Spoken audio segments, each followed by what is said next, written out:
And सबसे पहले हम लोग रिसर्च के बारे में बात करते हैं। अनुसंधान के द्वारा उन समस्याओं, प्रश्नों का उत्तर ढूंढते हैं, समाधान करने का प्रयास किया जाता है जिसका उत्तर या समाधान अब तक नहीं हो पाया है। जैसे जैसे एग्जाम्पल की मेरे रिसर्च का टॉपिक है study of cognitive ability of high school children with their some familiar factors. तो इसमें हम बेसिकली किशोरावस्था पर मैंने फोकस किया है। अतः किशोरावस्था में किशोरों के प्रोग्रेस पर उनके फैमिली, दोस्तों, आसपास के इन्वायरमेंट का क्या प्रभाव पड़ता है, वैसे प्रभाव को हम रिसर्च के द्वारा जानने का प्रयास करते हैं और जानकारी प्राप्त करते हैं। जैसे एक एग्जाम्पल हम लोग और ले सकते हैं कि जब तक चंद्रमा पर कोई नहीं गया था तब तक हमारे मन में बस एक अजम्पशन था, क्यूरियोसिटी थी कि चंद्रमा क्या है, कैसे है, कैसा दिखता है। बट जब वहाँ एस्ट्रोनॉट चले गए, वहां से मिट्टी लाए, तो हमें उसकी जानकारी भी प्राप्त हुई, जो कि यह रिसर्च के द्वारा ही संभव हो पाया। अतः रिसर्च एक हम कह सकते हैं कि रिसर्च एक सुनियोजित तथा व्यवस्थित प्रक्रिया है जिसके द्वारा हम संबंधित समस्या का समाधान करते हैं। विभिन्न मनोवैज्ञानिकों ने अलग अलग तरह से रिसर्च को डिफाइन किया है, परिभाषित किया है। रेनू, जी रुक जी जाइए, आप डेविएट कर गए टॉपिक से। आपका टॉपिक नहीं, था, थोड़ा सा रिसर्च बता के बस हम आ रहे हैं सर। अच्छा आइए। जी जी जी ओके, मैंने डायरेक्ट आना चाहिए था हाँ, बट रिसर्च का टॉपिक किसी और का है, डिफाइन रिसर्च अलग है। ओके, नहीं it's very small sir. Okay, Redmayne एवं मोरी के अनुसार नवीन ज्ञान की प्राप्ति के लिए व्यवस्थित अनुसंधान ही व्यवस्थित अनुसंधान का प्रयास करना ही अनुसंधान है। अनुसंधान। रेनू मैम, मैं आपको थोड़ा सा इंटरप्ट कर रही हूँ। हाँ, यस यस मैम। कोशिश कीजिए थोड़ा नॉर्मल लैंग्वेज में, क्योंकि इतनी टिपिकल हिंदी तो फिर हम नहीं समझ पाएंगे सर। वो किताब का लैंग्वेज दे रही हैं, जो किसी ने दिया हो, डिफिनेशन जी किसी ने दिया है, उसको अपने अच्छा, लैंग्वेज में। ठीक है, तो डेफिनेशन है सर। हाँ नहीं, ऊपर वाला तो सब सर मेरा ही लिखा हुआ ठीक है, था। डिफिनेशन ऊपर है, तो वो सब कॉपी समझ किया में है, आया कॉपी है वो। वो तो हाँ, वो रेडमैन एंड मोडी के अनुसार सर मैम, उनका ठीक है, डेफिनेशन इज वेरी स्मॉल। ठीक है, अगर किसी की डेफिनेशन है तो ठीक है, कोई बात बहुत नहीं। छोटा है, इसीलिए मैंने ये लिखा है कि याद रहेगा कि नवीन ज्ञान की प्राप्ति के लिए, न्यू नॉलेज का को गेन करने के लिए जो व्यवस्थित हम लोग प्रयास करते हैं सुनियोजित ढंग से, वही अनुसंधान है। अनुसंधान विभिन्न प्रकार की समस्याओं का समाधान खोजने एवं ढूंढने के लिए सुनियोजित एक वैज्ञानिक पद्धति है, विधि है। अब इसकी उपयोगिता हमारे जीवन के, यूटिलाइजेशन इसका हमारे जीवन के एवरी एरिया में है, हर एक क्षेत्र में है। विभिन्न क्षेत्रों में रिसर्च के कारण ही मनुष्य के, ह्यूमन बीइंग के जो जीने का एक तरीका है वो बहुत ही आसान, इजी और इफेक्टिव हो गया है। रिसर्च के द्वारा ही व्यक्ति टेंशन से दूर रहता है, स्ट्रेस, एंजाइटी को अपना कम कर सकता है, दूर कर सकता है। इसके द्वारा, इसके यूटिलाइजेशन में मेन थिंग है कि नए तथ्यों की खोज भी की जाती है। पहले जिन समस्याओं, जिन प्रॉब्लम्स एंड सब्जेक्ट्स पर रिसर्च हो चुके हैं, उनमें न्यू इंटरप्रिटेशन भी किया जाता है एंड न्यू नॉलेज में प्रोग्रेस करने में ये बहुत ही सहायक होता है। रिसर्च के द्वारा नॉलेज में वृद्धि तो होती ही है, साथ साथ विभिन्न समस्याओं का अफेक्टिव वे में समाधान भी किया जाता है, प्रॉब्लम भी उसका सॉल्यूशन किया जाता है और खुद के, परिवार के, सोसाइटी के और देश के प्रोग्रेस में सहायक भी होता है। तो रिसर्च का यूटिलाइजेशन जीवन के प्रत्येक क्षेत्र में सुधार करना, हमारे ह्यूमन बीइंग के लाइफ को बहुत इजी बनाना एंड प्रोग्रेस करने से रिलेटेड है। अतः हम कह सकते हैं इन की प्रेजेंट में हमारी जो भी जानकारियां हैं, जो भी न्यू नॉलेज है, उसमें सुधार करके अफेक्टिव न्यू नॉलेज में हम वृद्धि कर सकते हैं। Okay, thank you. ठीक है, थैंक यू। कोई तैयारी नहीं है थी सर, बस मेरे थैंक यू, हम लोग उसको ठीक करेंगे। आ जाइए निगार। निगार क्या, जरीन। जरीन जी। जी सर। आप बताइए, आपने क्या किया यूटिलिटी ऑफ रिसर्च में? यूटिलिटी ऑफ रिसर्च सर, मैंने देखा शोध की क्या आवश्यकता है, इस सवाल पर जब हम विचार विमर्श करते हैं तो शोध की उपयोगिता या महत्ता हमारे जीवन के प्रत्येक क्षेत्र में दिखाई देती है। सामाजिक शोध के द्वारा विभिन्न समस्याओं के समाधान के साथ साथ उन बातों पर भी प्रकाश डाला जाता है जो मानव और समाज का सही दिशा प्रदान करती है। शोध मानव ज्ञान को दिशा प्रदान करता है तथा ज्ञान भंडार को विकसित एवं परिमार्जित करता है। हाल के दिनों में शोध की महत्ता बढ़ी है। नित्य दिन मानव के समक्ष नई नई चुनौतियां उत्पन्न हो रही हैं। इन चुनौतियों का सामना करने के लिए एवं उस पर विचार करने हेतु हायर एजुकेशन में रिसर्च की जो स्पीड है वो बढ़ाई जा रही है। शोध के माध्यम से समस्याओं का समाधान एवं समस्याओं से बचने दोनों के लिए मार्गदर्शित किया जाता है। शोध की उपयोगिता विभिन्न दिशाओं में देखने को मिलती है, जो इस प्रकार से है। सबसे पहले जो पॉइंट है वो ये है कि जिज्ञासा मूल प्रवृत्ति की संतुष्टि, यानी satisfaction of the instinct of curiosity. व्यक्ति जन्म से ही जिज्ञासु प्राणी है। कब, क्यों और कैसे, इस तरह के सवाल हमारे मन में निरंतर रूप से चलते रहते हैं। फॉर एग्जाम्पल, जैसे भूकंप क्यों होता है, फल पृथ्वी पर क्यों गिरा, या चांद पे प्राणी जा सकता है या नहीं। फिर दूसरा पॉइंट ये है सर कि ज्ञान का विकास, ग्रोथ ऑफ नॉलेज। शोधकर्ता जो रिसर्चर है अपने अनुसंधान के आधार पर नई नई खोज करते हैं। इसमें जैसे बताया जा सकता है कि पृथ्वी स्थिर है और सूर्य गतिमान है, ऐसा पहले माना जाता था, जबकि रिसर्चर ने ये बताया कि पृथ्वी जो है वो परिक्रमा करती है और सूर्य जो है वो स्थिर है। तो ज्ञान का विकास होता है। सामाजिक घटनाओं के विषय की जानकारी एवं नवीन ज्ञान की प्राप्ति करने में भी ये सहायक है, जिसकी सहायता से प्रगति के मार्ग पर आगे बढ़ा जा सके। नवीन ज्ञान समाज के नए सिरे से पुनः निर्माण करने में भी सहायक होती है। सामाजिक शोध सामाजिक घटनाओं के संबंध में हमारी अज्ञानता को दूर करना, घटना के विषय में यथार्थ की जानकारी उपलब्ध होती है। ये व्यवहारिक समस्याओं के समाधान में भी बहुत हद तक कारगर है। जैसे job satisfaction, educational, moral, industrial problem जो होती है, तो उसमें ये व्यवहारिक समस्या जो है सॉल्यूशन ऑफ प्रैक्टिकल प्रॉब्लम्स में सहायक होती है। और अतीत की घटनाओं तथा तथ्यों का भी ये संग्रह करता है, collection of past events and facts, जो हिस्टोरिकल रिसर्च में ये ज्यादातर देखने को मिलती है। फिर प्रेडिक्शन, भविष्यवाणी करता है। मानवता का कल्याण, वेलफेयर ऑफ ह्यूमैनिटी जो कहते हैं, जिसमें न्यूटन ने मात्र अपनी जिज्ञासा की संतुष्टि के लिए लॉ ऑफ ग्रेविटेशनल बताई। सोशल प्रोग्रेस होता है और मैनेजमेंट एंड एडजस्टमेंट में भी काम आता है। एजुकेशनल प्रोग्राम में भी ये आवश्यक है। और सबसे ज्यादा जो इम्पोर्टेंट है वो कि ये राष्ट्रीय एवं अंतर्राष्ट्रीय समझ का विकास करता है। मॉरिसन ने 1969 में शोध की इस उपयोगिता पर विशेष बल डाला और बताया कि ये राष्ट्रीय एवं अंतर्राष्ट्रीय समझ का विकास शोध की उपयोगिता से होती है।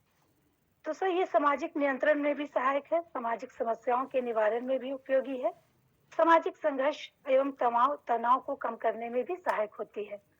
सामाजिक शोध समाज को सुचारू रूप से चलाने में सहायक है, क्योंकि इसके द्वारा सामाजिक जीवन के संबंध में सही तथ्यों की जानकारी प्रदान की जाती है। इस तरह से हम देखते हैं कि ये जो शोध मानवीय एवं सामाजिक समस्याओं के समाधान में और जन कल्याण के लिए आवश्यक है। Thank you sir. ठीक है ज़रीन, अगर इंटरव्यू में ऐसे आप लोग बोलिएगा तो कैसे काम चलेगा, ये बताइए। जी सर, आज तो हम अपना हेजिटेशन दूर कर रहे थे। हेजिटेशन दूर किया, अच्छी बात है, हम उसको डिस्करेज नहीं कर रहे हैं। लेकिन जब इंटरव्यू में आपसे पूछा जाए कि रिसर्च की यूटिलिटी क्या है, तो आप बुलेट पॉइंट में जवाब देंगे ना, कि भूमिका नहीं बनाएंगे।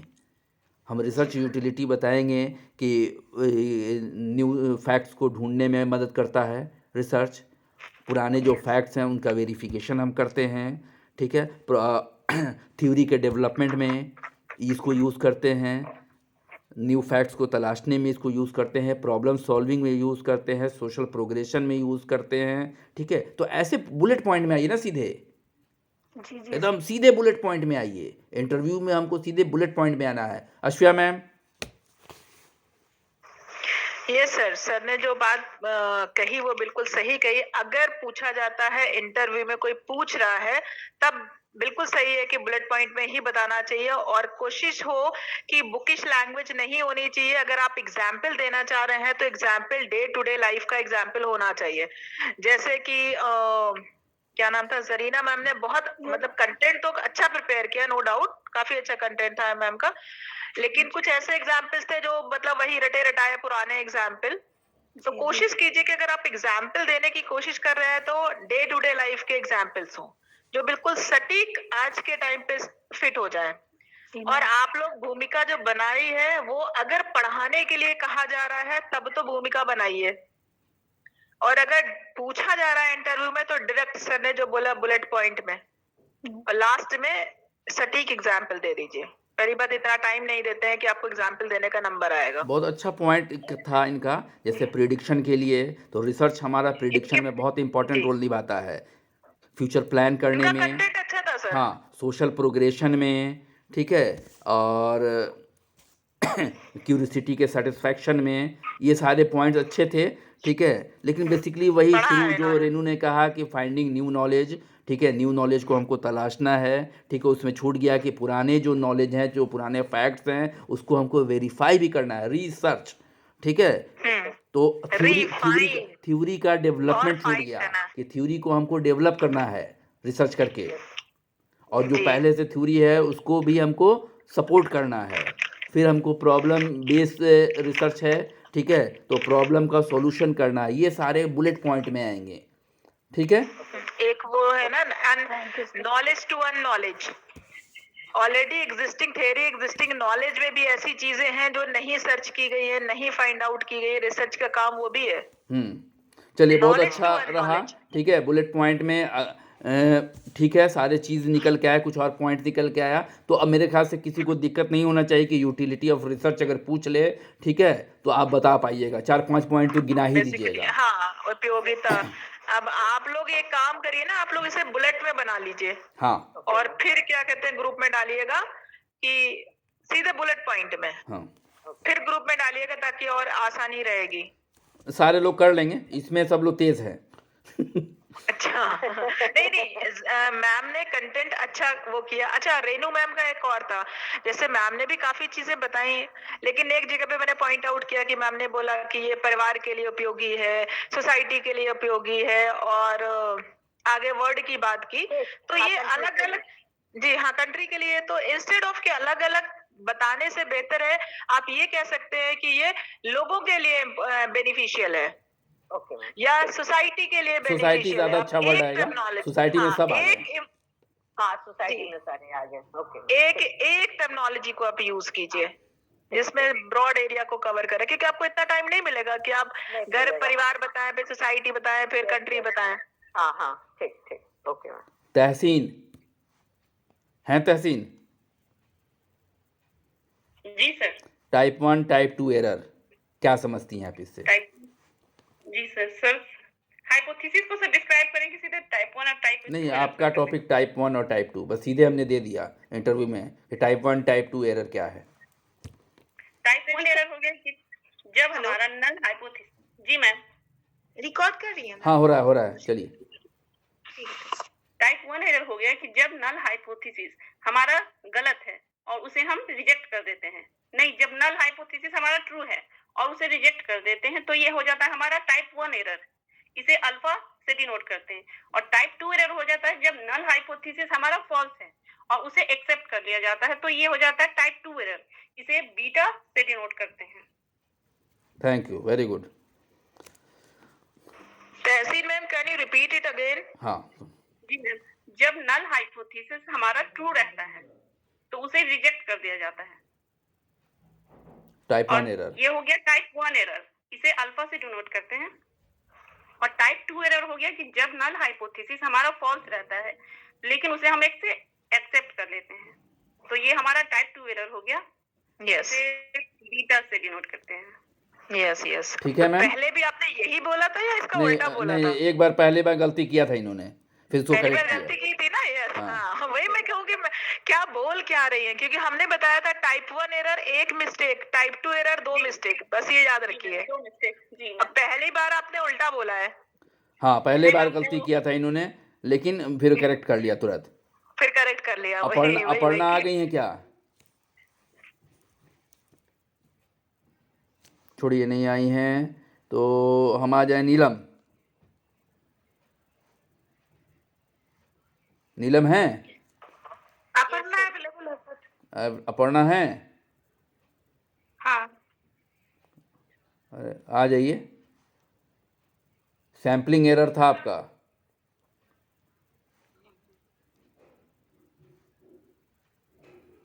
नहीं आ रही हैं, चलिए।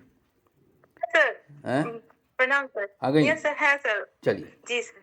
सैम्पलिंग एरर को बताइए, क्या होता है सैम्पलिंग एरर?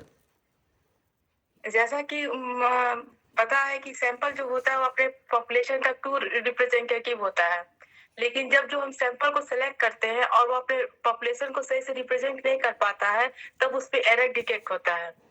तो ये जो एरर आता है वो कुछ मतलब कुछ सैंपल को जब हम लोग सेलेक्ट करते हैं उसके में कुछ हमसे त्रुटियां हो जाती है। जैसे कि सैंपल जो लिया तो उसमें हमने कभी चांस फैक्टर को देखा, मतलब कि सही से जिस पॉपुलेशन को लेना चाहिए था वैसे लोगों को हमने इसमें सेलेक्ट नहीं किया। कभी कभी रिस्पॉन्स भी होता है वो सही तरीके से हम कलेक्ट नहीं कर पाते, यानी पॉपुलेशन के जिन मतलब जिस सैंपल से हमको लेना चाहिए रिस्पांस को कलेक्ट करना चाहिए वहां हम उसे ना लेकर हम क्या करते हैं कि कभी कभी वो लोग जो रिस्पांस देते हैं वो एरर के साथ दे देते हैं, मतलब सिंसियर होके नहीं देते। उस वजह से भी कभी कभी सैंपल में आपको त्रुटि आ जाती है। तो जो हमारा जो पॉपुलेशन का जो मेन पिक्चर होता है और जो सैंपल का जो पिक्चर होता है वो उसको रिप्रेजेंट नहीं कर पाता है। तो इस कारण से क्या होता है कि जो हमारा जो स्टडी होता है वो सही तरीके से नहीं हो पाता है। इसको दूर करने के लिए यानी कि सैंपल एरर को हम कम कर पाए, इसके लिए हमको सैंपल का साइज जो है बढ़ाना चाहिए। इसके अलावा जो पॉपुलेशन में जो आपको जो डाइवर्सिटी देखने को मिलती है उसके अकॉर्डिंग हमको स्ट्रेटिफिकेशन आपको यूज करना चाहिए, ताकि हमारे पॉपुलेशन में जितने भी तरह के पिक्चर हैं या जो हम लोग उसको उसके अकॉर्डिंग हम उसका स्ट्रेटा बना के हम उसमें से आपको सैंपल को सेलेक्ट कर पाए। Thank you. अश्विया मैम। और सर इसमें और भी सर फॉर्मूला भी होता है सर। हाँ तो जी यस बताइए फॉर्मूला क्या है अगर आपको याद है तो। हाँ जी मैम, सैंपल एरर में होता है कि इसमें जो चांस एरर है ma'am, sample error equal to हो गया कि चांस एरर हमारा है जो रिस्पांस एरर आ रहा है प्लस हमारा जो फ्रेम एरर है, इन तीनों को कैलकुलेशन ही हमारा सैंपल एरर होता है। नहीं, इसको फिर से बताइए। Chance error. हेलो सर, एक minute. Sample error equal to sir response error plus frame error plus chance error. Response error plus frame error हाँ प्लस चांस एरर। यानी अच्छा, हमारा जो एक तरह से चयन में जो मतलब कि एक तरह से एरर आ गया, और जो हमारा जो जिसको हमने अपने सैंपल का जो फ्रेम बनाया उसमें किसी तरह के गलत पॉपुलेशन को हमने सेलेक्ट कर लिया है जो उसके अकॉर्डिंग नहीं था, जो मेरा स्टडी का मतलब एक तो मेन चांस पर्पस था एरर उसके हो गया, अकॉर्डिंग। एक फ्रेम जी एरर हो सर, गया और एक एक रिस्पांस एरर हो गया सर। ठीक है। रिस्पॉन्स एरर क्या जी, होगा, एक लाइन में बताइए। मतलब कि जो रिस्पांस देने वाले व्यक्ति उन्होंने अपने एरर गलत सिंसियरिटी कर के दिया, साथ रिस्पांस नहीं नहीं दिया। दिया, ठीक है। हमने आपको जी क्वेश्चनर सर। दिया, आपने भर के दे दिया, जी ठीक है। जी जी चलिए, सर। एक जी हो सर। गया। जी दूसरा चांस एरर क्या है? और चांस एरर सर की जैसे कि वो मतलब कि जिस तरह से रिस्पांस देना चाहिए सर, और बाय चांस उन्होंने दे दिया अपना रिस्पांस और वो मतलब कि एक तरह से फेक तरीका यूज करते हुए दे दिया।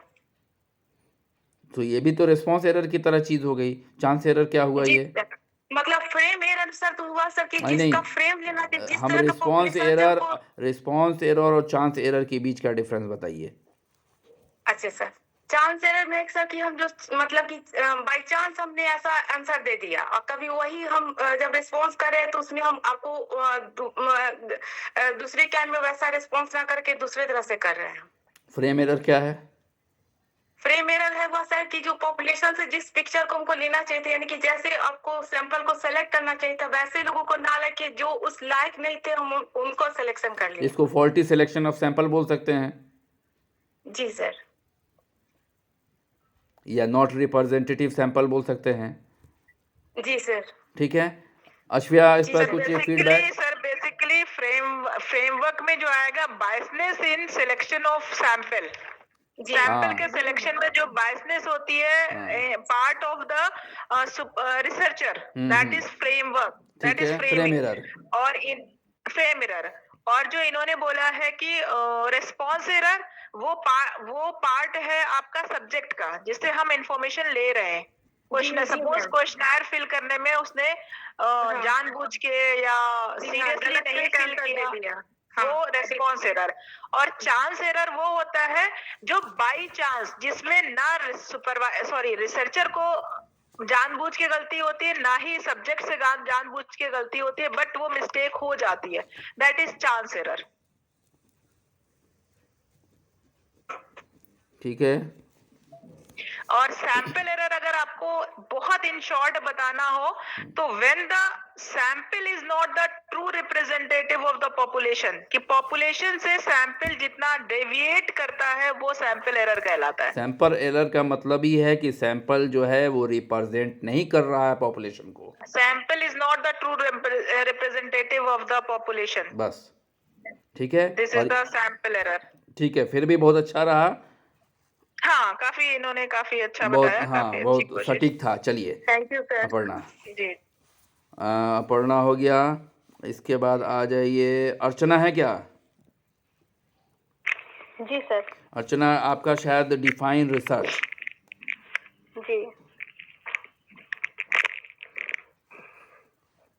रिसर्च को बताइए क्या है, रिसर्च डिफाइन कीजिए। जी सर। रिसर्च, जैसा कि नाम से ही स्पष्ट है, नए तथ्यों की खोज और पुराने जो फैक्ट्स हैं उनका सत्यापन, इसी को रिसर्च कहते हैं। या इसको ऐसे भी कह सकते हैं कि किसी विषय के ज्ञान में वृद्धि के लिए उसका विस्तृत और सिस्टमेटिक स्टडी करेंगे तो उसको हम शोध कह सकते हैं। जैसे शोध हमारे नॉलेज को भी इन्हांस करता है, या नेचर को समझने में हेल्प करता है, या हमारे मन में बहुत तरह की क्यूरियोसिटी है तो उसको भी हम रिसर्च के द्वारा शांत कर सकते हैं। तो हम कह सकते हैं कि रिसर्च से किसी भी विषय के बारे में डीप अंडरस्टैंडिंग होगी। जैसे मान लीजिए कि मन में ये प्रश्न आए कि एरोप्लेन में पैसे वाले लोग ही सफर करते हैं या गरीब लोग नहीं कर सकते हैं, तो ये एक सवाल हमारे मन में आया। एक जनरल एक बात होगी ना कि जो पैसे वाले हैं वही फ्लाइट में सफर करेंगे, तो इसको हम ये चूंकि ये फैक्ट पे बेस नहीं है तो इसलिए इसको हम ये नहीं कह सकते हैं कि हम जो सोच रहे हैं वही सही होगा। तो अब ये बात है कि ये फैक्ट पे बेस नहीं है, यानी कि जब कोई भी प्रॉब्लम का सॉल्यूशन किसी फैक्ट के बेस पर अगर प्राप्त करते हैं तो उसको हम जनरलाइज कर सकते हैं। ठीक है, तो इसलिए इसको हम ये तर्क देते हैं कि मान लीजिए कि कोई भी प्रॉब्लम है, ठीक है, और उसका जो भी फाइंडिंग आ रहा है वो कुछ स्टेप्स के आधार पर अगर हम उसको प्राप्त करेंगे तो जो उससे रिजल्ट प्राप्त होगा उसको हम जनरलाइज कर पाएंगे। तो इस पूरी प्रक्रिया को हम शोध कहेंगे। अर्चना, थोड़ा सा ब्रॉड हो गया, बहुत बुलेट पॉइंट में आना था, और रिसर्च को डिफाइन अगर करना था तो रिसर्च का लिटरल मीनिंग बताते, री प्लस सर्च। ठीक है, मैं आपने पहला लाइन बहुत सही उठाया था कि हमको न्यू फैक्ट्स को तलाशना है और पुराने फैक्ट्स को वेरीफाई करना है। ठीक है जी तो एक दो चीज़ें जो कंटेंट थी वो वही थी। जी सर, रिसर्च से हम साइंटिफिक रिसर्च पे आ रहे थे। जैसे ये नहीं सिस्टमेटिक नहीं, की हम बात इंटरव्यू बोली ना बेस्ड कि काम हमारे कर रहे हैं मन ना, में। हम लोग यहाँ पढ़ा नहीं रहे हैं, इंटरव्यू बेस। ये सारा जो मैटर बना है वो इंटरव्यू बेस बना है कि इंटरव्यू में आपको कैसे जवाब देना है। जी ठीक है, अब से जो क्लासेस होंगे वो ऐसे ही हैं कि आपको सवाल दिया गया, इंटरव्यू में आप इसका जवाब कैसे दीजिएगा। जी ठीक है, अश्विया, इसको बताइए कैसे रिसर्च को डिफाइन किया जाए।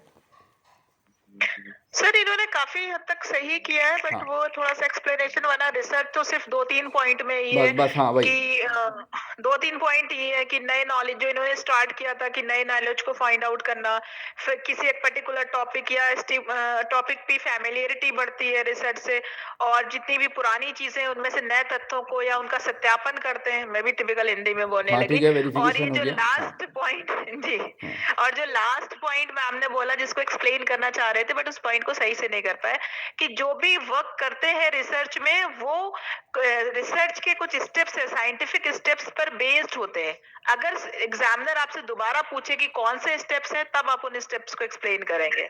जी क्योंकि ठीक है। कोई भी रिसर्च वो आपके पूरा एक प्रोसीजर है, steps of the research methods, उसको फॉलो करते हुए किसी भी रिसर्च को आप कंप्लीट करते हैं। और अगर आप रुके नहीं, अगर आपका एग्जामिनर रोक नहीं रहा है, तो आप आगे चले जाइए टाइप्स ऑफ रिसर्च में, या रिसर्च के स्टेप्स को आप एक्सप्लेन करने लगिए। और अगर वो दूसरा क्वेश्चन आ जाए तो वहीं पे रुक जाइए। ठीक है अर्चना, फिर भी अच्छा रहा। अमृता हैं? काफी अच्छा। Thank you sir, thank you ma'am. Amrita,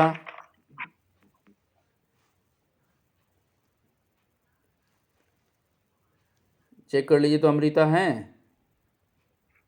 देख रहे हैं सर। प्रणाम। हैं? हेलो।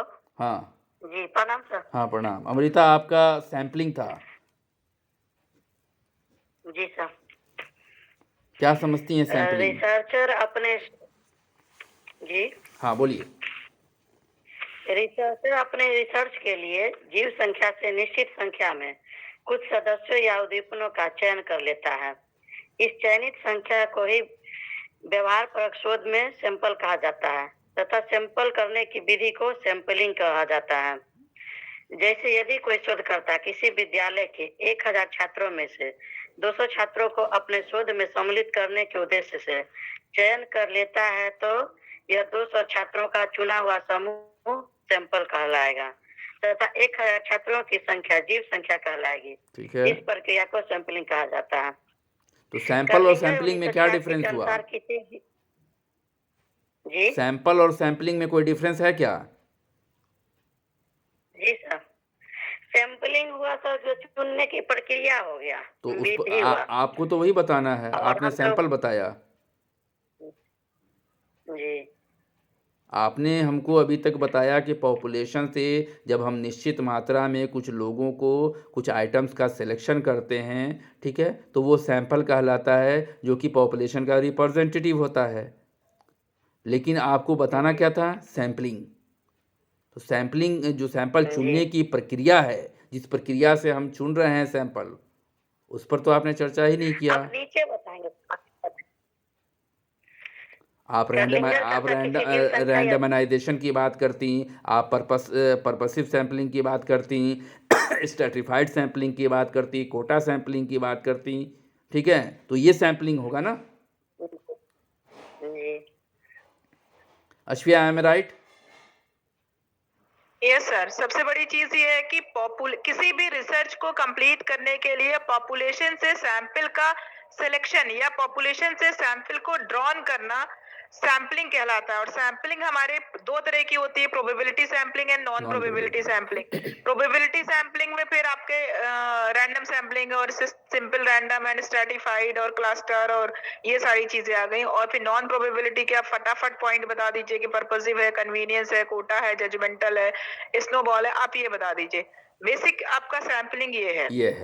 ठीक है, पॉपुलेशन से सैंपल को सिलेक्ट करने का तरीका सैंपलिंग कहलाता है। क्लियर है अमृता? बहुत ध्यान से क्वेश्चन समझना है कि इंटरव्यूअर पूछना क्या चाह रहा है। जी थोड़ा सा मिस कीजिएगा, पूछ रहा है, आपने जवाब कुछ दिया, गड़बड़ हो जाएगा। आपके समझ में आया कि हम ठीक थे, अब सारा खेल बिगड़ जाएगा। ठीक है, तो बहुत क्वेश्चन को ध्यान से समझिएगा कि क्वेश्चन आपको क्या दिया जा रहा है। फिर भी अमृता, थैंक यू, कम से कम सैंपल आपने बताया। ठीक है, ये अमृता मैम का रिस्पांस था। अमृता मैम कहीं वर्किंग है इस वक्त? जी है, मतलब टीचिंग में या नॉन टीचिंग में? टीचिंग में, मिडिल स्कूल में। अच्छा, मिडिल स्कूल, मतलब साइकोलॉजी का रोल नहीं है दैट। शालिनी। अच्छा, नहीं, एक चीज ये है सर, मैंने जो मतलब खुद में एक्सपीरियंस किया है या जो चीजें नोट की है कि आप कितना भी पढ़ लीजिए, वो चीज नहीं होती है। जब आप प्रैक्टिस करते हैं, अब इस ग्रुप में जितने लोग जुड़े हुए वो खुद अपने आप में नोटिस कर रहे होंगे कि पहले क्या थे और अब क्या है। आप किताबें कितनी भी पढ़ लीजिए, मेरा तो पर्सनल एक्सपीरियंस यही रहा है। सही बात है कि आज हम जितना कंसाइज मैंने बोल दिया, शायद पढ़ाने से पहले इतना कॉन्साइज हम खुद भी नहीं बोल सकते थे, या इंटरव्यू देने से पहले मैं खुद भी नहीं बोल सकती थी। ये इसीलिए तो बनाया है ये सिस्टम कि सारे लोग ये मतलब बहुत सही बहुत है। बहुत सही ढंग से इंटरव्यू दे पाएंगे, जो तरीका है देने का, इससे वो सीख भी सर। पाएंगे कि हमको करना क्या है। शालिनी BHU, शालिनी है? हमें तो लगा था सिर्फ बिहार वाले ही है इस ग्रुप में।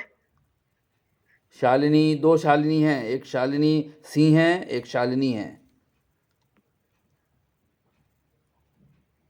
दोनों गायब। गायब मत होइए, एक एक लाइन बोलिए, बस हेजिटेशन खत्म करिए। गायब होने से देखिए काम नहीं चलेगा।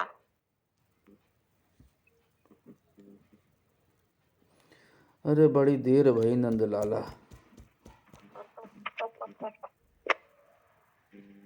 चलिए हमें तो बोलने से पहले लगता है मुझे कुछ आता ही नहीं है। Anju, action research. अंजू हैं? जी सर। हाँ, ये एक्शन Good evening. रिसर्च। जी सर।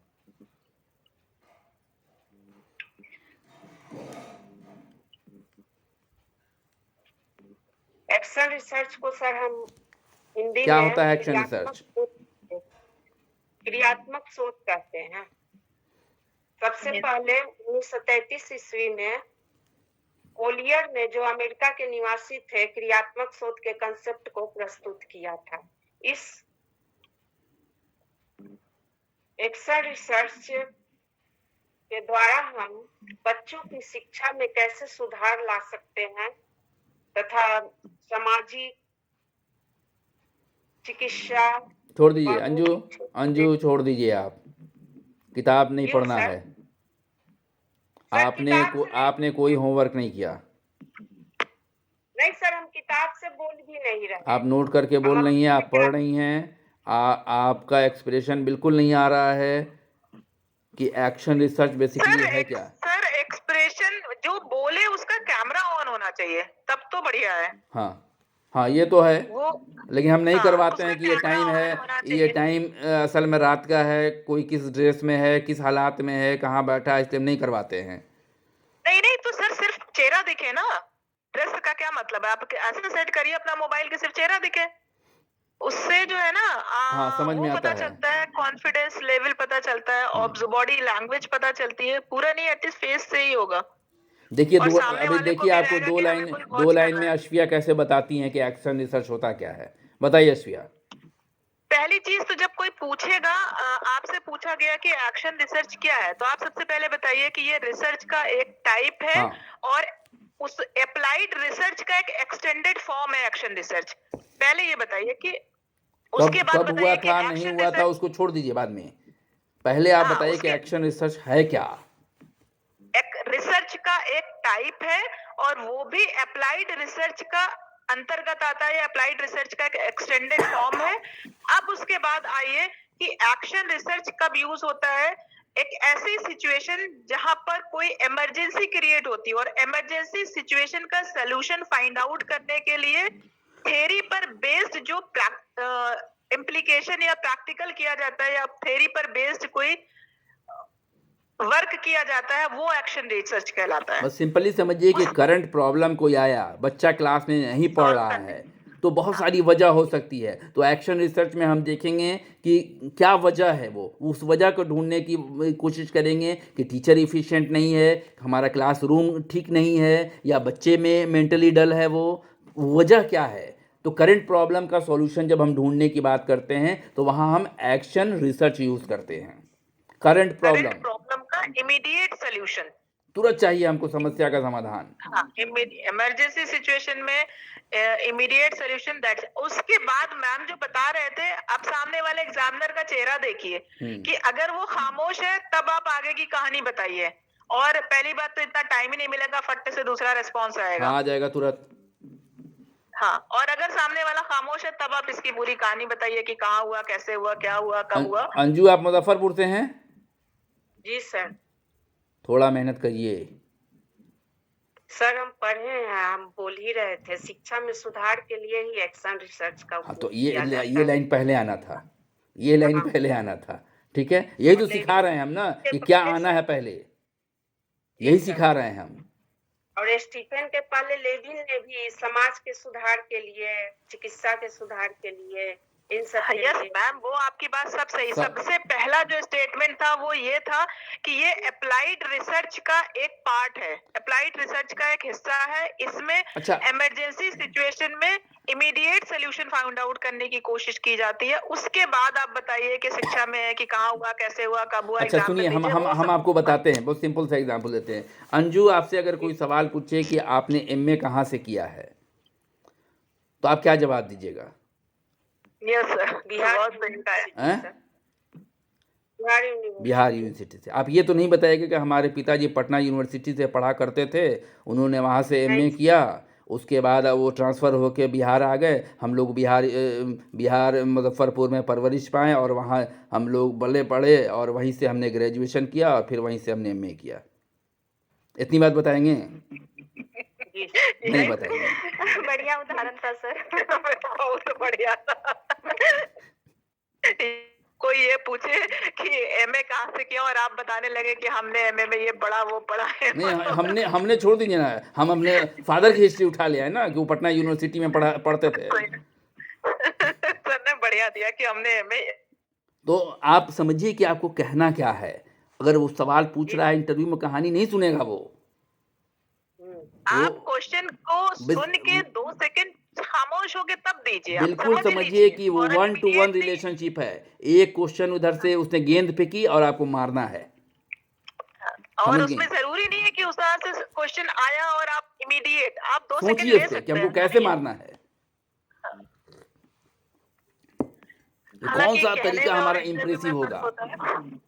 हाँ, ये बात मैं बता सकती थी आप कि एक्शन रिसर्च क्या है और इसकी शुरुआत सर कब हुई थी, ये हम बताना चाहेंगे। ऐसे करके बताती ये हाँ, बात ऐसे करके बताइए या आप बताते जाइए कि पहले आपको जो बताना तो बताया, उसके बाद आप बोलते जाइए। एडिशनल बोलिए। अगर सामने वाला सुन रहा है तो आप बोलते जाइए, मत वो रुकिए। हाँ, बोलते ये जाइए, जो आपने valid शुरू किया बोलिए। ना, ये बात का हिस्सा था। हाँ, बोलते जाइए। हालांकि आपको इतना मौका नहीं मिलेगा। चलिए, बहरहाल एक्शन रिसर्च समझ में आ गया कि करंट प्रॉब्लम के सॉल्यूशन के लिए जो हम इमीडिएट एक्शन लेते हैं सोशल इश्यूज़ पे, वो हमारा एक्शन रिसर्च है और ये अप्लाइड ब्रांच है हमारा। एक्शन रिसर्च का एक टाइप है ये। इतनी बात बहुत है, इतना से समझ जाएगा कि आपको एक्शन रिसर्च पता है। Yes sir. हाँ, क्योंकि वो कोई नहीं जानना चाहता। जनरली इंटरेस्ट इसमें कम होता है कि कब हुआ, कहाँ हुआ, ये सब उसमें आते हैं रिटर्न में। ये हो गया। तब तो शिक्षा के क्षेत्र में और समाज के क्षेत्र में, फिर ये क्लिनिकल के क्षेत्र में एक्शन रिसर्च का उपयोग किया जाता है। एक्शन रिसर्च का उपयोग ज्यादातर आपके एजुकेशन और Education। ऑर्गेनाइजेशन में होता है। ज्यादातर और ये एजुकेशन, ऑर्गेनाइजेशन और एजुकेशन में ज्यादातर होता है। होने रेयर कोई कुछ केसेस में तो सब जगह हो सकता है। श्याम सुंदर जी, ज्यादा यूज यही होता है। श्याम सुंदर हैं? जी सर। आ जाइए, आपका टॉपिक है। आप बताइए वेरिएबल क्या है। आपने जो रिसर्च किया है, पीएचडी है आपकी, आप बताएं कि वेरिएबल क्या है। ये कहा गया है सर, चरती तीचर में जो चरणशील हो, भ्रमणशील हो, परिवर्तनशील हो, अर्थात जिस वस्तु या घटना के गुणों को मापा जा सके उसे चर कहते हैं। चर का प्रयोग शोध परिकल्पना के बाद आता है। चर का प्रयोग अनुसंधान विधियों में होता है। चर कई प्रकार के होते हैं, लेकिन मुख्य रूप से 3 प्रकार से हम बांटे हैं: करणीय संबंध के आधार पर, मापन की इकाइयों के आधार पर और अध्ययन विकल्प के आधार पर। करणीय संबंध के आधार पर स्वतंत्र चर, आश्रित चर और संगत चर। स्वतंत्र चर जिसमें प्रयोगकर्ता द्वारा तोड़जोड़ करना संभव होता है उसे स्वतंत्र चर कहते हैं। इसे प्रभावित करने वाला चर भी कहा जाता है। स्वतंत्र चर के 2 प्रकार होते हैं, टाइप ई और टाइप एस। टाइप ई जिसमें प्रयोगकर्ता द्वारा तोड़जोड़ करना संभव होता है उसे टाइप ई चर कहते हैं। और टाइप एस चर जिसमें प्रयोगकर्ता द्वारा तोड़जोड़ करना संभव नहीं होता है, अगर करता है तो उसमें चयन के द्वारा तोड़जोड़ किया जा सकता है। जैसे बुद्धि, प्रजाति, आयु। आश्रित चर, स्वतंत्र चर में तोड़ जोड़ के बाद उसका प्रभाव जिस चर पर पड़ता है उसे आश्रित चर कहा जाता है। इसे व्यवहार तथा अनुक्रिया चर भी कहा जाता है। संगत चर वह होता है जिसका प्रभाव प्रयोगकर्ता प्रयोज पर पड़ने से रोकता है। इसे बहिरंग चर भी कहा जाता है और इसे नियंत्रित चर या कंट्रोल चर भी कहा जाता है। यह मुख्य रूप से 3 प्रकार के होते हैं: प्रयोज, स्थितिगत और अनुक्रम। मापन की इकाइयों के आधार पर चर 2 प्रकार के होते हैं: सक्रिय चर और गुण चर। सक्रिय चर जिसमें तोड़ जोड़ किया जाना संभव होता है उसे सक्रिय चर कहते हैं, और गुण चर में जिसमें तोड़ जोड़ करना संभव नहीं होता। अध्ययन अभिकल्प के आधार पर 2 प्रकार के होते हैं: गुणात्मक चर और परिमाणात्मक मात्रात्मक चर। गुणात्मक चर आप यूपी से हैं क्या श्याम मात्रा सुंदर के रूप जी? में। जी सर। यूपी से हैं क्या आप? जी नहीं सर, बिहार सुपौल से हैं सर। सुपौल से। इतना शुद्ध हिंदी में आप बताइएगा, हमको तो लगा कि हम लोग हिंदी का इंटरव्यू में हैं। सर मेरा तो कंसंट्रेशन ही नहीं हुआ, मैं तो सोचती रह नहीं, गई कि हम क्या तो कहते समझ हैं, रहे बोल हैं, क्या रहे हैं। हम तो समझ रहे हमें हैं। नहीं समझ आया। इतना हिंदी बोल पाएंगे आप वहाँ जी बिना देखे? याद किए हैं सर थोड़ा बहुत। तो वहाँ तो बोलने को गड़बड़ा बोल देंगे, जाएगा। समझने वाला नहीं समझ तो वहाँ तो पाएगा। गड़बड़ा जाएगा। बहिंगम चर और आश्रित चर और क्रियात्मक चर, वहाँ तो गड़बड़ा जाएगा सब ये मामला। बहुत सिंपल भाषा यूज़ क्यों नहीं करते हैं जो समझ में आ जाए, जिससे बच्चे को या सामने वाले को हम बहुत आसानी से समझा लें। देखिए साइकोलॉजी में जो वर्ड यूज होते हैं वो इंग्लिश में ही टर्म ज्यादा हमेशा आसानी से इंग्लिश समझ में में यूज़ आते हैं। कीजिए। सब इंग्लिश में यूज होते हैं। लैंग्वेज आप अपनी नॉर्मल रखिए, वो भी टिपिकल हिंदी मत रखिए। कोई भी टिपिकल लैंग्वेज को पसंद नहीं करते, चाहे वो हिंदी हो चाहे इंग्लिश हो, कुछ भी हो। जितनी इजी लैंग्वेज होगी उतना ही इम्प्रेसिव इंटरव्यू होता है, क्योंकि हम लैंग्वेज का टर्म को हमेशा इंग्लिश में यूज़ कीजिए। अश्विया, आप एक बार बता देंगी? क्या चीज सर, मुझे कुछ समझ में नहीं आया। हम बता रहे हैं। इनका वेरिएबल क्या है, इनको बस डिफाइन करना था कि वेरिएबल है क्या, एक लाइन में डिफाइन कर देना था। और वेरिएबल के अगर टाइप बताना चाहें तो बता सकते थे, ठीक है। तो वेरिएबल को डिफाइन अगर सिंपली हम लोग कर लें तो 1 लाइन में 2 लाइन में डिफाइन कर दीजिए। सर हमसे कह रहे हैं हाँ हाँ। वेरिएबल कोई भी ऐसी चीज, variable is something, some stimulus, कोई चीज, कोई स्टिमुलस, कोई इवेंट, कोई घटना जिसको मेजर कर सकते हैं, जिसे मैनिपुलेट किया जा सकता है, ऑब्जर्व किया जा सकता है, कंट्रोल किया जा सकता है। That is called variable. और एक चीज़ और था ना उसमें, मैनिपुलेट किया, ऑब्जर्व किया और कंट्रोल कंट्रोल किया और मेजर। वेरिएशंस होता है कि वेरी को आप मेजर कर सकते हैं, तो मेजर करने के लिए ही तो आप सारी चीजें आएंगे। वेरिएबल क्या है? वेरिएबल किसी चीज को एक्सप्लेन करना, किसी चीज को मैनिपुलेट करना, ऑब्जर्व करना, कंट्रोल करना, मेजर करना, और ये नेचर में वेरी करता है। अब मैनिपुलेशन क्या होता है? इसके टाइप्स हो गए इंडिपेंडेंट, जनरल जो होते हैं वो इंडिपेंडेंट वेरिएबल, डिपेंडेंट वेरिएबल और एक्सट्रेनियस वेरिएबल। इंडिपेंडेंट वेरिएबल को हम मैनिपुलेट करते हैं।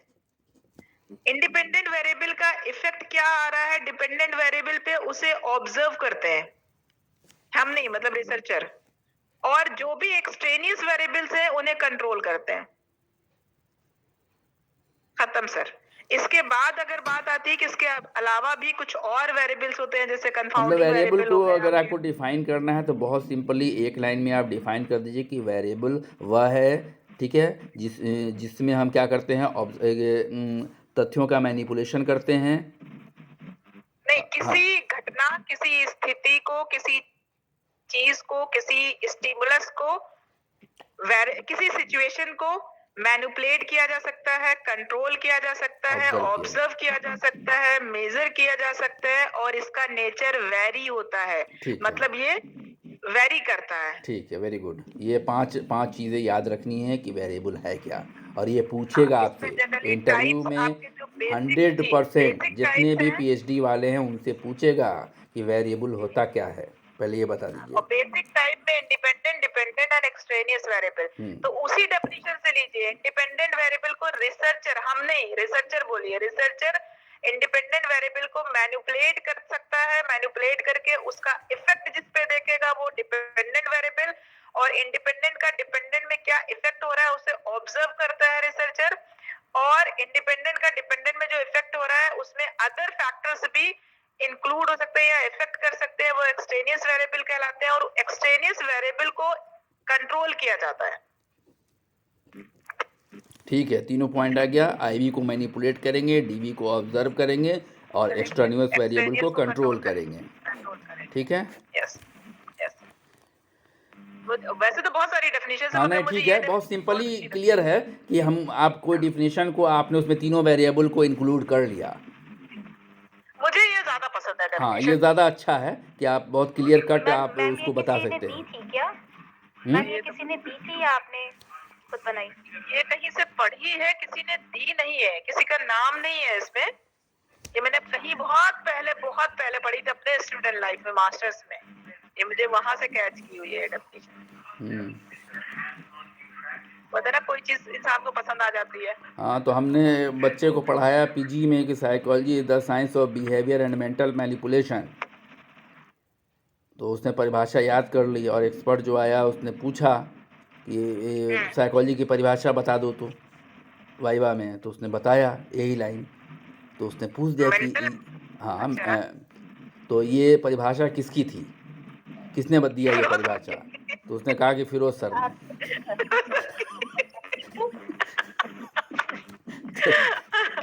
अब तो हमें वेरिएबल जहाँ से मैंने पढ़ा था वो सोर्स भी नहीं याद है, वरना अगर कोई सोर्स नहीं होता तो हम कहते हम नहीं दी। क्योंकि मुझे तो ये बहुत ऐसा नहीं पसंद है। कीजिएगा है ना कि अश्विया मैम ने परिभाषा बनाया है। Variable is something which can be manipulated, observed and controlled by the researcher. Neetu वो एक नीतू है क्या? example दे रहे थे ना। नीतू है? नीतू, मेरे ख्याल से कुछ लोग रह गए हैं, कल कंटिन्यू करें हम लोग। यस सर, काफी टाइम हो गया। हाँ सर मुझे चांस दे दीजिए। सर नॉइस और नमिता बोल रही हूँ। कौन? सर नमिता बोल रही हूँ सर। नमिता आज बोलिए। आप आपके टॉपिक तो लंबा चौड़ा चुना है आप, एक तो हाइपोथेसिस लिया है, उसके टाइप लिए हैं आपने। जी सर। कल बोलिए। हाँ तो वो भी शॉर्ट है सर, वो भी शॉर्ट है, बस 2 मिनट में हो जाएगा। चलिए कर Hypothesis लीजिए, क्या और उसके कर type लीजिए क्या, 2 मिनट में नमिता। हो जाएगा। हाइपोथेसिस को डिफाइन थोड़ा कीजिए और मैं- उसके प्रकारों सर, को मुझे बताइए। लौटने में थोड़ा लेट हो जाएगा कल। अच्छा इसलिए ठीक है, बोल- हाइपोथेसिस को बताइए कि क्या हाइपोथेसिस क्या होता है और इसके प्रकारों की चर्चा कीजिए। जी सर। सर सबसे पहले जब भी हम कोई रिसर्च प्रॉब्लम को चूज करते हैं या जैसे रिसर्च करते हैं तो एक टॉपिक सेलेक्ट करते हैं, उसके बाद हम उससे रिलेटेड एक हाइपोथेसिस बनाते हैं। हाइपोथेसिस जो होता है वो किसी भी रिसर्च को एक डायरेक्शन देता है और रिसर्च की जो प्रॉब्लम है उसको लिमिटेड करता है, मतलब उसके जो भी हम हाइपोथेसिस बनाते हैं उसके इर्द गिर्द ही हमारी समस्या जो रहती है वो घूमती रहती है। और जो भी हम काम करते हैं अपने रिसर्च में, जैसे what activities should be done and how, कैसे करते हैं, जो काम हम कर रहे हैं वो क्या कर रहे हैं और कैसे कर रहे हैं उस काम को, वो हमारे रिसर्च हाइपोथेसिस में ही वो दिखता है। ये किसी भी प्रॉब्लम का एक टेंटेटिव तथा टेस्टेबल एक स्टेटमेंट होता है। अगर हमारा जो रिजल्ट आता है हाइपोथेसिस के बाद, अगर उसकी पुष्टि होती है तो उसको हम एक्सेप्ट कर मानते हैं, और अगर वो उसकी पुष्टि नहीं हो पाती है तो उसे हम रिजेक्ट मानते हैं। ये मतलब ये भी हम कह सकते हैं कि ये किसी भी प्रॉब्लम का एक क्लू उसमें छिपा रहता है, समाधान। इसके जब भी हम अपने रिसर्च प्रॉब्लम में से रिलेटेड कोई भी हाइपोथेसिस बनाते हैं तो उसके कुछ मतलब क्राइटेरिया होते हैं, गुड हाइपोथेसिस जिसे कहा जाता है। जैसे कि जो हमारा हाइपोथेसिस है वो एक टेस्टेबल होना चाहिए, उसके बाद वो जनरल हार्मोनी पर आधारित होना चाहिए, यानी तालमेल बैठाने वाला होना चाहिए, पार्सिमोनियस होना चाहिए, कम खर्चीला होना चाहिए, लॉजिकल होना चाहिए, जिसपे हम एक जो भी हम तर्क मान के चलते हैं उसको हम प्रूव कर पाए। उसके बाद वो किसी साइंटिफिक टेस्ट से रिलेटेड होना चाहिए, उसका कॉन्सेप्ट क्लियर होना चाहिए। ये हाइपोथेसिस हो गया। अब टाइप्स इसकी क्या टाइप्स हो के गए बारे इसके? में जी सर। टाइप्स बताएं। जी हाइपोथेसिस के बहुत सारे टाइप्स होते हैं। कुछ के बारे में बताना चाहूंगी मैं, जैसे नल हाइपोथेसिस। नल हाइपोथेसिस जो होता है इसको जीरो हाइपोथेसिस भी बोलते हैं। और नल हाइपोथेसिस जो होता है ये इसके जब हम इसे नल हाइपोथेसिस तब बनाते हैं जब हमारे रिसर्च प्रॉब्लम से रिलेटेड कोई भी जो शोध साहित्य या जिसको रिव्यू लिटरेचर रिव्यू। बोलते हैं उससे रिलेटेड, हाँ जी, उससे लिटरेचर रिव्यू कोई उससे मतलब नहीं होता है, मौजूद नहीं होता है। इसको H0 से भी दर्शाया जाता है। और इसमें हम ये मान के चलते हैं कि there is no difference between two variables. हमारे पास जो भी वेरिएबल्स होते हैं उनके बीच कोई भी रिलेशन नहीं होता है या सहसंबंध नहीं पाया जाता है। नेक्स्ट आता है अल्टरनेटिव हाइपोथेसिस। ये अल्टरनेटिव हाइपोथेसिस जो होता है ये रिसर्च प्रॉब्लम का एक ऑपरेशनल स्टेटमेंट होता है। जो हमारी प्रॉब्लम होती है वो पूरा मतलब उससे वो उसका ऑपरेशन कर एक तरह से उसका मेन उसका टॉपिक जो होता है उसी के आसपास होता है। और इसका इस तरह के हाइपोथेसिस का कुछ लिटरेचर रिव्यू मौजूद रहता है। इसको H1 से डिनोट करते हैं और उसके आधार पर इसको डायरेक्शनल हाइपोथेसिस भी कहा जाता है, जो डायरेक्शन देता है। अच्छा, इसके अलावा और कौन कौन से research- हाइपोथेसिस हैं?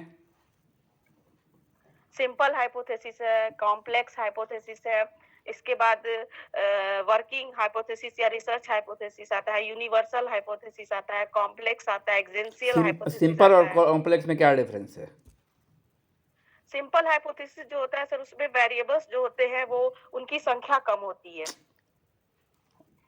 और कॉम्प्लेक्स में? और कॉम्प्लेक्स में वेरिएबल्स दो या सिंपल दो में से दो है अधिक ना, होते हैं। सिंपल में दो है, एक का इम्पैक्ट दूसरे पे देख रहे हैं। जी और कॉम्प्लेक्स में दो से ज़्यादा है। जी, दो से ज्यादा है। चलिए नमिता मैम, आपने ये जो हाइपोथेसिस का टॉपिक तैयार किया है ये आपने बुक से किया है या नेट से किया है? क्लास से किया है। क्लास सर आप लोगों ने जो मैम पढ़ाया पढ़ाया था उससे किया है। नोट किया। नहीं, ये सारी चीजें हाइपोथेसिस के टाइप्स जो है ये किसी बुक में है इतने? नहीं, है बुक में है। बुक में है? हाँ, बुक में है। अच्छा, सर आप ही तो भेजे थे, सर आप ही तो भेजे थे। हम तो बता रहे हैं बुक में है। ये तो हमें पता है कि सर ने किया था। सर ये किस बुक में है ये? मेरे एजुकेशनल साइकोलॉजी की बुक में है। एजुकेशन एमेड किया था, उसमें बहुत सारे टाइप्स थे। उससे राइटर देखना पड़ेगा। इंडियन राइटर है या बाहर के इंडियन राइटर राइटर हैं, इंडियन राइटर हैं। तभी ये बताया, तभी ये कारनामा अंजामती है। हाँ तभी कारनामा अंजामती है क्योंकि simple hypothesis, complex hypothesis, 2 variable, 4 variable, 10 variable, ये सब तरीके हैं हाइपोथेसिस को बनाने के। क्यों? क्या सिंपल हाइपोथेसिस जो है वो नल हाइपोथेसिस नहीं हो सकती है या सिंपल हाइपोथेसिस अल्टरनेट हाइपोथेसिस नहीं होती। बेसिकली हाइपोथेसिस आपके दो ही चीजों पर बेस्ड होती है, null hypothesis and alternate hypothesis. यही दो बेस है, यही दो बेस है। और अल्टरनेट हाइपोथेसिस को ही आपका रिसर्च हाइपोथेसिस कहते हैं या वर्किंग हाइपोथेसिस भी कहते हैं। और नमिता मैम, आपने एक मिस्टेक की कि अल्टरनेट हाइपोथेसिस को बताने के लिए आपने बोला ये डायरेक्शनल हाइपोथेसिस है। जी, क्या अल्टरनेट हाइपोथेसिस नॉन डायरेक्शनल नहीं होती है? दोनों होगा मैम, दोनों होते होता है हैं। ना। तो पॉइंट पे गौर कीजिए, अब फोकस कीजिए कि आप क्या बोल रहे हैं। दूसरी चीज आपने कहा अच्छा, एक अश्विया, स्टेटमेंट डायरेक्शनल तो मान लीजिए कि बता रहा है कि there is such relationship between one variable and between two variables, अगर करके बता रहा है, ठीक है। और नॉन डायरेक्शनल कैसे होगा? सर एक मिनट भी हम बता रहे हैं, एक पॉइंट छूट जाएगा नहीं तो। अच्छा। मैम ने ये बताया कि हाइपोथेसिस जो बनाने के तरीकों में आपने ये बताया कि वो कम एक्सपेंसिव होना चाहिए। तो हाइपोथेसिस का और एक्सपेंस से क्या लेना देना है? यहाँ एक्सपेंसिव का मतलब है कि हम हाइपोथेसिस, अगर मान लीजिए कि हम हाइपोथेसिस बना रहे हैं कि सिगरेट पीने से कैंसर होता है, ठीक है, सपोज किया और हमने हाइपोथेसिस बना लिया, हमने हाइपोथेसिस बना लिया कि 555 ब्रांड के कंपनी से या जो बाहर का एक सिगरेट है उसके पीने से कैंसर होता है, तो अब हम 555 सिगरेट पिलवाएंगे उसको महंगा वाला। हाँ सर, पहली चीज कि आपके स्टेटमेंट में, आपके रिसर्च स्टेटमेंट में 555 का नाम नहीं दिया है, तो आप हाइपोथेसिस में क्यों बनाएंगे? जब आपके स्टेटमेंट में ही कंपनी का नाम नहीं है तो हाँ। हाइपोथेसिस में क्यों बनाएंगे? ठीक है, हाइपोथेसिस में क्यों बनाएंगे? हम तो सीधी सी बात बताएंगे ना हाइपोथेसिस में कि जो स्टेटमेंट है, पहली चीज की रिसर्च स्टेटमेंट या रिसर्च क्वेश्चन या जो भी रिसर्च आइडिया, उसका टेंटेटिव सॉल्यूशन हाइपोथेसिस टेंटेटिव होता है। सॉल्यूशन हाइपोथेसिस है, ठीक है। रिसर्च प्रॉब्लम का टेंटेटिव सॉल्यूशन ही हाइपोथेसिस कहलाता है, एक लाइन। रिसर्च आइडिया का tentative hypothesis is the tentative solution of the research problem और रिसर्च आइडिया, रिसर्च टॉपिक, कुछ भी आप कह बस सकते हैं। ठीक है, हाँ। और उसमें हम लोग बात करेंगे टाइप में नल और अल्टरनेटिव हाइपोथेसिस की। Null and alternate hypothesis. Null hypothesis वो होती है या उस तथ्य पर बेस्ड होती है जहां पर प्रीवियस रिसर्च स्टडीज या रिव्यू ऑफ लिटरेचर अवेलेबल ना हो।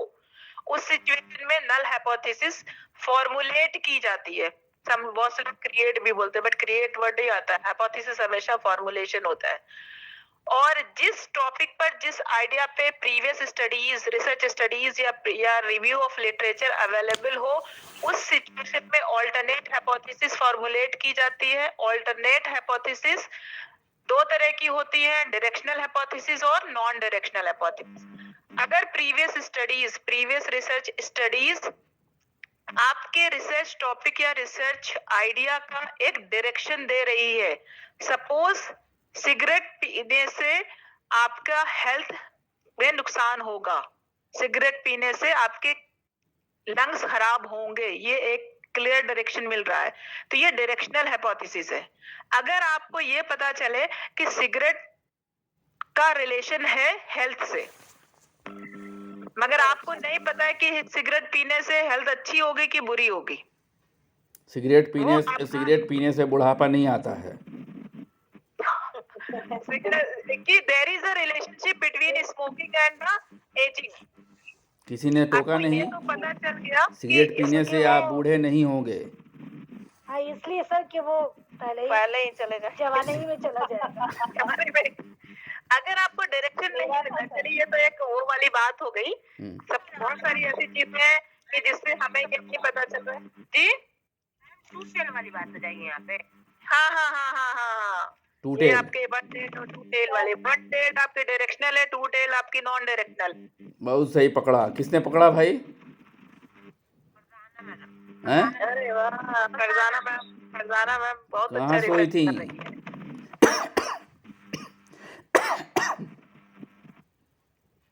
फिर आपने जो चीजें बताई थी कि हाइपोथेसिस को फॉर्मुलेट करने में किन चीजों का ख्याल रखना चाहिए, फिर वो चीजें आएंगी। टाइप्स पहले आएगा कि सिंपल होना चाहिए, बहुत कॉम्प्लिकेटेड नहीं होना चाहिए, या जो भी हो बहुत टाइम टेकिंग नहीं होना चाहिए, ऑल दैट थिंग। ठीक है, चलिए, बहुत बढ़िया रहा क्लास आज का। बहुत बढ़िया। जो लोग बच गए, मेरे ख्याल से नीलम बची, संगीता बच गई हैं, शालिनी दोनों बच गई, दो चार लोग हैं, मोनी बच गई, नीतू बच गई, रबाब बच गई। ये 3, 2, 5, 2, 7 लोग कल अपने अपने टॉपिक के साथ 9:30 बजे हाजिर हों। रिकॉर्डिंग डालिएगा सर। हाँ, हम डाल देंगे, ठीक है, हम डाल देंगे, उसके लिए आप परेशान